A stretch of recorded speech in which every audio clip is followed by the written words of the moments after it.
En la Europa medieval, las plazas públicas y ferias eran el lugar perfecto para toda clase de artistas. Y por unas cuantas monedas tenías la opción de disfrutar de los más interesantes y bien logrados espectáculos. Bueno, así como ahora, el entretenimiento era algo que todos buscaban después de duras jornadas de trabajo y difíciles condiciones de vida en una época como la Edad Media. La opción preferida para muchos era un espectáculo callejero realizado por artistas conocidos como juglares. En este video conoceremos cómo era la vida de estos artistas ambulantes y cuál fue su importancia en esta sociedad. Así que pónganse cómodos y empecemos.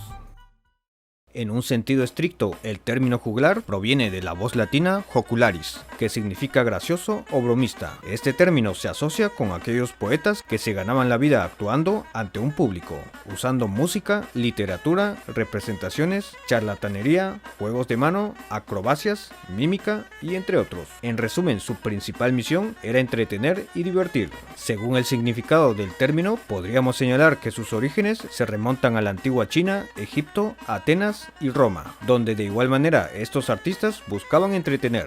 En Egipto, por ejemplo, se han encontrado representaciones de malabaristas. En el 675, en Grecia, los juglares ambulantes eran conocidos como bardos, y en la antigua Roma los espectáculos incluían representaciones de artistas llevados de Oriente, mientras que en China existe evidencia de la aparición de instrumentos musicales utilizados por juglares, al igual que accesorios para malabares. El origen de estos artistas en Europa es aún impreciso. Algunos autores apuntan que posiblemente hayan aparecido en el siglo VI y otros que habrían surgido hacia el siglo XI, coincidiendo con el inicio de las ferias en las ciudades más importantes de Europa, tales como la Feria de Campaña de Francia o las ferias y mercados de Inglaterra, Bélgica e Italia.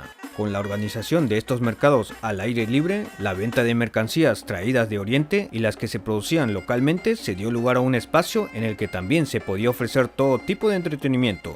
En estas concurridas ferias, la figura del juglar empezó a cobrar más relevancia, y cual gitano, este personaje iba de lugar en lugar presentando su espectáculo. No es difícil imaginar el rápido éxito que tuvieron estos personajes, ya que en aquel entonces acceder, por ejemplo, a libros eran lujos que muy pocos podían darse, y la mejor forma de transmitir o oír historias era a través de relatos orales. En la primera etapa de la Edad Media, entre el siglo X y la primera mitad del siglo XIII, predominaban los juglares épicos, que solían recitar poesía narrativa y biográfica. Más adelante, en la segunda mitad del siglo XIII y el siglo XIV, eran los juglares líricos los que cobraron más relevancia a través de la llamada poesía cortesana. En general, estos artistas iban de castillo en castillo entreteniendo a un público en su mayoría analfabeto, aunque también llegaron a entretener a personas ilustres y de la alta sociedad. Como herederos de antiguos artistas de la antigüedad, estos se convirtieron en transmisores de la música popular no litúrgica, aunque sí incorporaron las técnicas del canto eclesial y además otras novedades surgidas en estas épocas. Como importantes transmisores de la cultura, difundían técnicas musicales y poéticas, noticias, acontecimientos sociales y vivencias personales en una época en que la tradición oral era muy importante. Sin embargo, un oficio como este, que requería de trasladarse continuamente de un lugar a otro, no estaba exento de peligros. Corrían grandes riesgos mientras viajaban, además estaban expuestos a pestes, guerras y escasez de víveres y otros. Por sus características, habían juglares que eran independientes y libres, con una vida bohemia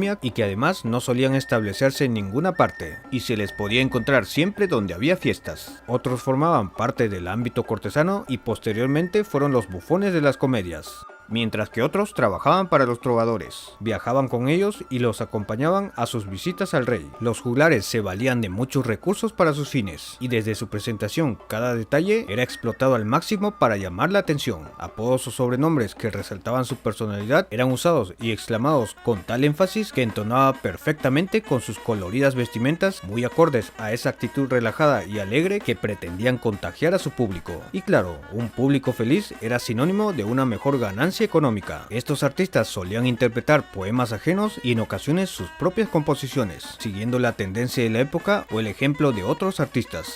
En el siglo XI también existieron los trovadores, artistas considerados de una condición cultural superior. Una forma simple para diferenciarlos sería que el trovador suele asociarse al autor y el juglar al intérprete o actor. Los juglares realizaban sus espectáculos como un oficio que les permitía ganarse la vida, mientras que los trovadores actuaban por afición y solían tener una posición social más elevada. En muchas ocasiones el juglar dependía del trovador, ya que necesitaba de sus composiciones para interpretarlas en sus espectáculos, aunque también en ciertas ocasiones solo se limitaban a hacer el acompañamiento musical de la actuación de un trovador. Los instrumentos musicales que se requerían podían ser de cuerdas como vihuelas, guitarras, arpas, liras y entre otros, mientras que los instrumentos de viento podían ser flautas, silbatos, gaitas, albogues y otros similares. Y claro, tampoco podían faltar instrumentos de percusión como tambores, cencerros, panderetas, castañuelas y otros. Por supuesto, esto dependía del lugar y la época.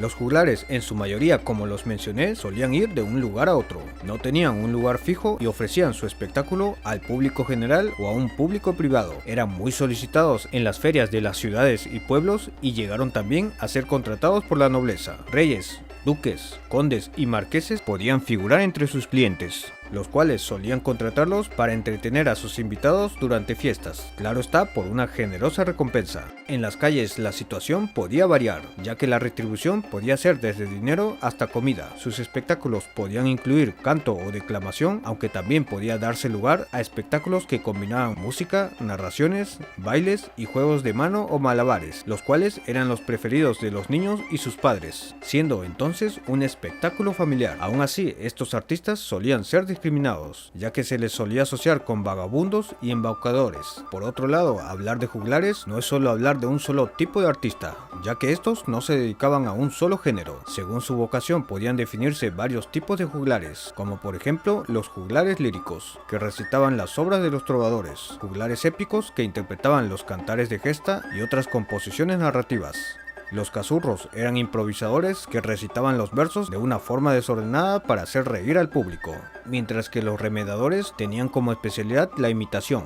Estaban también los goliardos, que eran clérigos vagabundos o estudiantes libertinos que pasaban la vida entre fiestas y ferias. Los ministriles eran artistas que, a diferencia de los demás en esta lista, estos estaban al servicio exclusivo de alguien. Los saharrones solían disfrazarse para imitar personas o hacer gestos grotescos en público. Y claro, también podías encontrarte con aquellos que se desempeñaban como prestidigitadores, conocidos como trasechadores. Por supuesto, en este oficio también había mujeres, y eran llamadas juglaresas y soldaderas. Estas mujeres se dedicaban al baile y al canto y tenían también una vida errante. Muchos de estos artistas llegaron a ganar una gran popularidad y se convirtieron en verdaderas celebridades. Entre los siglos XVIII y XIX destacaron malabaristas como Paul Cinquevalli y Enrico Rastelli, quienes realizaban impresionantes espectáculos. El juglar, conocido como Matthews, también mostraba su gran talento para recitar romances y canciones en árabe, griego, germano y entre muchos otros idiomas. Otro juglar de la corte del rey Alfonso de Aragón fue el famoso Artuset, mientras que los espectáculos representados por Tabarín y Mondorf eran llamados fantasías tabarínicas, y bueno, muchos otros que dejaron huellas en las artes escénicas. En fin, una vida dedicada al arte que ha inspirado a muchos artistas, personajes que tenían la habilidad de arrancar sonrisas y sacar a su público por un momento de sus vidas cotidianas, valiéndose, como no, de una gran variedad de talentos que de seguro construyeron los cimientos del legado de artistas de hoy en día. Sin duda, un personaje que debía tener un lugar especial en este canal. En la descripción de este video estaré dejando un link hacia un portal dedicado exclusivamente hacia los juglares. Ahí podrán encontrar información muy interesante sobre su indumentaria, instrumentos, iconografía y entre otros. Se las recomiendo.